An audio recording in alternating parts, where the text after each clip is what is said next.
রাজধানী দামেস্ক দখলে নেওয়ার বিদ্রোহীদের ঘোষণার মুখে সিরিয়া ছেড়ে পালিয়েছেন প্রেসিডেন্ট বাশার আল আসাদ। আসাদ সিরিয়া ছাড়ার পর সামরিক ও নিরাপত্তা বাহিনীর সদস্যরা দামেস্ক বিমানবন্দর এবং প্রেসিডেন্টের বাসভবন ত্যাগ করে সরে যায়। গত 5 আগস্ট বাংলাদেশের ক্ষমতাচ্যুত সাবেক প্রধানমন্ত্রী শেখ হাসিনা যেভাবে বিমানের সংকেত গোপন করে ভারতে পালিয়ে যান, বাশার আল আসাদও সংকেত উদ্দেশ্য করে দেশ ছেড়েছেন। বিদ্রোহীরা দামেস্ক বিমানবন্দরের নিয়ন্ত্রণ নেওয়ার কিছুক্ষণ আগে ওপেন সোর্স ফ্লাইট ট্র্যাকাররা সিরিয়ার আকাশসীমায় একটি বিমান উড্ডয়নের রেকর্ড করে। দামেস্ক বিমানবন্দর থেকে উড়ে যাওয়া শেষ ফ্লাইট ছিল এটি।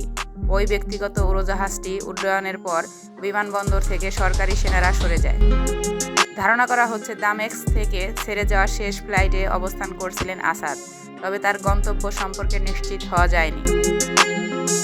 সোর্স ফ্লাইট ট্র্যাকারদের দাবি এটি পূর্ব দিকে উড়েছিল, তারপরে এটি উত্তরে ঘুরছিল। কয়েক মিনিট পরে এটি হোমস শহর প্রদক্ষিণ করার সঙ্গে সঙ্গে এর সংকেত অদৃশ্য হয়ে যায়।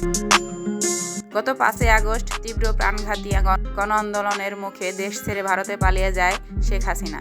ছাত্র জনতার প্রতিরোধ দেখে গণভবন থেকে কড়া নিরাপত্তা পহরায় বিমান বাহিনীর উড়োজাহাজে দেশ ছেড়ে পালান হাসিনা। হাসিনার পলায়নের পরপরই গণভবন দখল নেয় লাখো ভিক্ষু ছাত্র জনতা। হাসিনার ফ্লাইট পথ ও অবস্থান অন্যদের না জানাতে ট্রান্সপন্ডার বন্ধ করে দেওয়া হয়েছিল ওই সময়।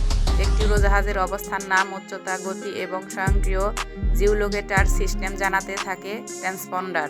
হাসিনাকে বহনকারী উড়োজাহাজটি ভারতীয় আকাশসীমার কাছাকাছি প্রবেশের আগ পর্যন্ত এর ট্রান্সপন্ডার চালু করা হয়নি। হাসিনার নিরাপদ প্রস্থান নিশ্চিতের পর গণভবন ছেড়েছিলেন নিরাপত্তা বাহিনীর সদস্যরা। ঠিক একইভাবে আসাদ উড়োজাহাজে চেপে বসার পর বিমানবন্দর ছেড়ে যায় সরকারি বাহিনী। 5 আগস্ট কারফিউ চলাকালীন আন্দোলনরত ছাত্র জনতার উপর গুলি করতে অস্বীকৃতি জানিয়েছিল সেনাবাহিনী। ঠিক একইভাবে সিরিয়ার জেনারেলরা আসাদের সাথে কথা না বলেই হোমস থেকে সেনা প্রত্যাহারের নির্দেশ দেন। আরব দেশ ও পশ্চিমা শক্তির সঙ্গে কথা বলে তারা এ সিদ্ধান্ত নেয়। সিরিয়ান সংবাদ সংস্থা সাউথ আল আসিমার সূত্র বলছে, আরব দেশগুলো গত 2 দিন আসাদকে পদত্যাগের আহ্বান জানালেও উপস্থাপিত সব উদ্যোগ প্রত্যাখ্যান হয়। আসাদ একটি দীর্ঘ ক্রান্তিকালীন পর্যায়ে জোর দিয়ে বলেছিলেন, আন্তর্জাতিক তত্ত্বাবধানে একটি সাংবিধানিকভাবে নির্বাচন করা হবে। সামাজিক মাধ্যমে এক্সে এক ব্যবহারকারী এমন খবরে প্রশ্ন তুলে বলেছেন, 50 বছরেরও বেশি সময় ধরে জালিয়াতি করে নির্বাচন করার পর অবশেষে তিনি বৈধ নির্বাচন করতে চান। গুনি ইয়াজার নামে আরেক ব্যবহারকারী লিখেছেন, আসাদের একঘেয়েমি ব্যক্তিত্ব দুঃখ ছাড়া আর কিছুই বয়ে আনেনি। এটা কোনো নেতৃত্ব নয়, আর তার অহংকার বন্য পশুর মতো হয়ে গেছে। তাকে বুঝতে হবে তার পতন ঘটতে যাচ্ছে।